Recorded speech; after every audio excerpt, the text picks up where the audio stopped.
Բարև ձեզ։ Գագիկ Ծառուկյանի հյուրը հայկական ծագումով շվեյցարացի վավերագրող լուսանկարիչ Դեմիր Սյոմնեզն է։ Նա Հայաստանում է ցեղասպանագիտության շաբաթ միջոցառմանը մասնակցելու նպատակով։ Գրքարշավը սկսել է իր նոր աշխատանքով, որտեղ ներկայացված է Արցախի անկումն ու 2020-23 թվականների վավերագրությունը։ Հայկական արմատներով հայտնի գործիչը նոր ծրագրեր ունի եւ դրանք որոշել է կյանքի կոչել գաղափարակից ու հայրենանվեր մարդկանց աջակցությամբ։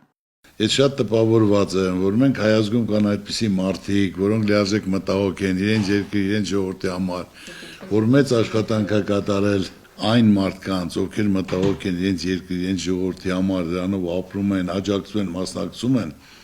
որ մենք իրենց ճանաչենք, ներկայացնենք, իրար կողքի լինենք, երբ որ ազգը միասնական ամի բռունցքը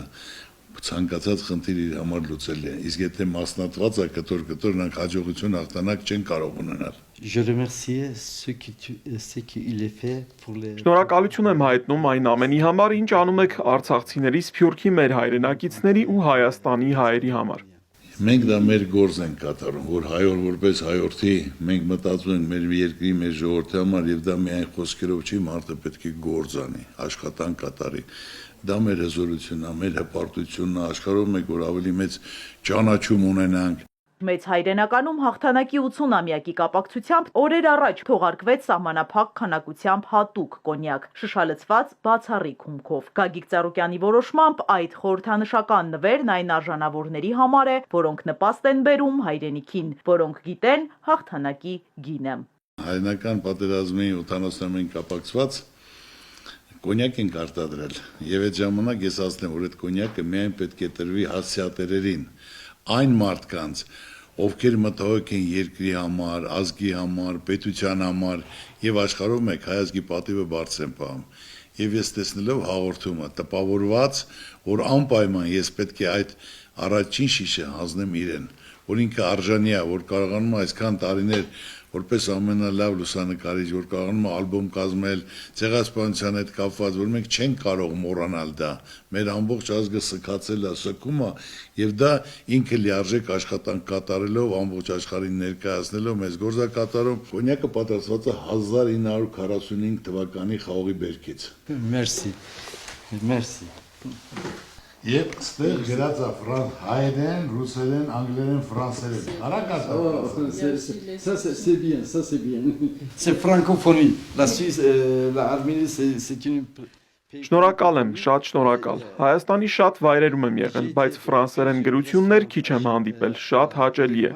Plusieurs... Ես իրականում շատ հարուստ մարդկանց եմ ճանաչում, բայց ոչ բոլորն են, որ այսքան մտահոգ են իրենց երկրի խնդիրներով։ Եվս մեկ անգամ ի խորոց սրտի երախտապարտ եմ ձեզ։ Երևանում ես կառուցել եմ եկեղեցի հատուկ ցեղասպանության 100-ամյակի կապակցությամբ։ Եվ բացի դա ես կառուցել եմ 8 եկեղեցի, 20-ից ավել վերակառուցել եմ։ Եվ այսօր նախագիծը արդեն հաստատված է, որ ես ուզում եմ կառուցեմ արդեն Քրիստոսի արձանը Հայաստանում, որպես մենք աշխարհում առաջին քրիստոնյա ազգ, որը պետականորեն քրիստոնեությունը ընդունել ենք, արձանի բարձրությունը 101 մետր է լինելու։ Հիսուսի արձանի ամբողջ հմայքն ու շքեղությունը հայտնվելու է նաև շվեյցարահայ վավերագրողի օբյեկտիվում, մինչև այդ հիանում են հոլովակով։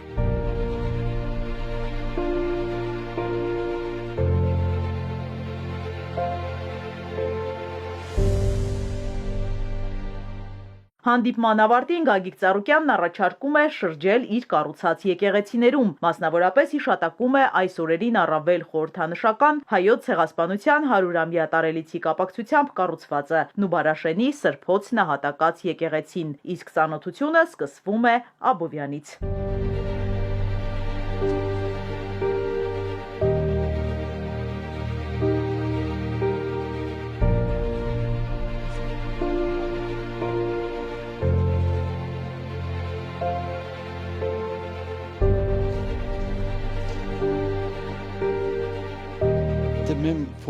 Շատ ոգևորված եմ այս եկեղեցու ճարտարապետությամբ։ Սա կարևոր հոգևոր կառույց է Հայաստանի ու աշխարհի համար։ Այստեղ հսկայական աշխատանք է կատարված ոչ միայն Հայաստանի ու Սփյուռքի հայերի, այլև ամբողջ քրիստոնյա աշխարհի համար։ Շրջայցը շարունակվում է նոր Հաչնի, Սուրբ Ամենափրկիչ եւ Նուբարաշենի Սրբոց նահատակած եկեղեցիներում։ Դեմիրը ֆոտոխցիկը ձեռքից վայր չի դնում։ Հերթական վավերագրությունն է ձևավորում, որը հոգեվոր արժեքներն ու ճարտարապետական կոթողները ներկայացնելու է նոր դեմիրական դիտակետից։